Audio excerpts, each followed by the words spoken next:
नमस्कार। शराब घोटाला, पिछले 2 साल से यह शब्द आपने कई बार सुना होगा।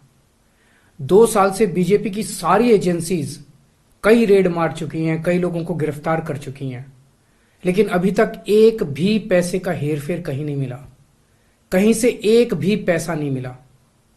अगर भ्रष्टाचार वाकई हुआ है तो इतने करोड़ों रुपए गए कहां? क्या सारा पैसा हवा में गायब हो गया? सच्चाई यह है कि किसी तरह का कोई भ्रष्टाचार हुआ ही नहीं। अगर होता तो पैसा भी मिलता। ऐसे फर्जी केस में आम आदमी पार्टी के कई नेताओं को इन्होंने अभी तक जेल में रखा हुआ है। किसी के भी खिलाफ कोई सबूत नहीं है, कुछ साबित नहीं हो रहा, खुलेआम गुंडागर्दी चल रही है, किसी को भी पकड़ के जेल में डाल दो। अब बीजेपी मुझे गिरफ्तार करना चाहती है। मेरी सबसे बड़ी संपत्ति, मेरी सबसे बड़ी ताकत मेरी ईमानदारी है।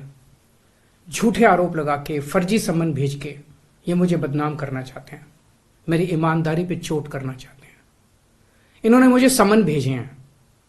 मेरे वकीलों ने मुझे बताया कि ये सम्मन गैर कानूनी है। क्यों गैर कानूनी है? ये मैंने इनको विस्तार से लिख के भेजा है। मैंने बताया है कि उनके सम्मन कैसे गैर कानूनी है, लेकिन उन्होंने मेरी एक भी बात का जवाब नहीं दिया। इसका मतलब उनके पास मेरी बातों का जवाब नहीं है। इसका मतलब वे भी मानते हैं कि उनका नोटिस गैर कानूनी है। क्या मुझे एक गैर कानूनी सम्मन का पालन करना चाहिए? अगर कानूनी रूप से सही सम्मन आएगा तो मैं पूरा सहयोग करूंगा। बीजेपी का मकसद जांच करना तो है ही नहीं। इनका मकसद तो लोकसभा चुनाव में मुझे प्रचार करने से रोकना है। ठीक लोकसभा चुनाव के पहले इन्होंने मुझे सम्मन भेजा है। क्यों? इस जांच को चलते 2 साल हो गए। अभी ठीक लोकसभा चुनाव के पहले मुझे क्यों बुलाया जा रहा है? पहले क्यों नहीं बुलाया? सीबीआई ने मेरे को 8 महीने पहले बुलाया था। मैं सीबीआई में गया था, उनके सारे जवाब भी दिए थे। लेकिन अब ये लोग ठीक लोकसभा चुनाव के 2 महीने पहले मुझे बुला रहे हैं। तो बीजेपी का मकसद कोई पूछताछ करना थोड़ी है। इनका मकसद है पूछताछ के बहाने केजरीवाल को बुला लो और उसे गिरफ्तार कर लो, ताकि मैं लोकसभा चुनाव में प्रचार न कर पाऊं। आज बीजेपी भ्रष्टाचारियों को नहीं पकड़ रही, बल्कि खुलेआम ईडी और सीबीआई का इस्तेमाल करके दूसरी पार्टियों के नेताओं को तोड़ के बीजेपी में शामिल करवाने का काम किया जा रहा है।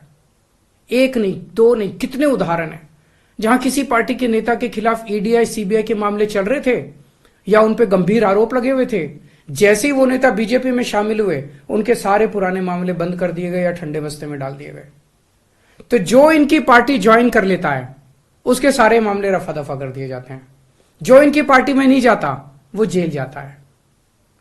आज मनीष सिसोदिया, संजय सिंह और विजय नायर इसलिए जेल में नहीं है कि उन्होंने भ्रष्टाचार किया है, वो इसलिए जेल में है क्योंकि उन्होंने बीजेपी में शामिल होने से इंकार कर दिया है। आज हम बीजेपी का मुकाबला क्यों कर पा रहे हैं? क्योंकि हमने कोई भ्रष्टाचार नहीं किया।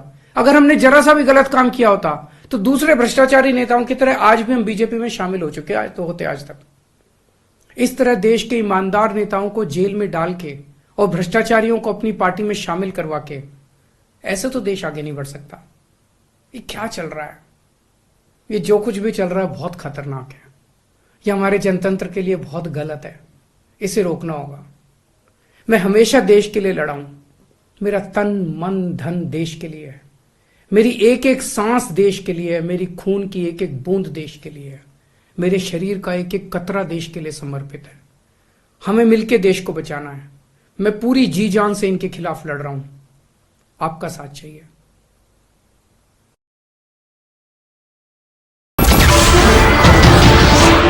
नमस्कार, मैं हूं मानक गुप्ता।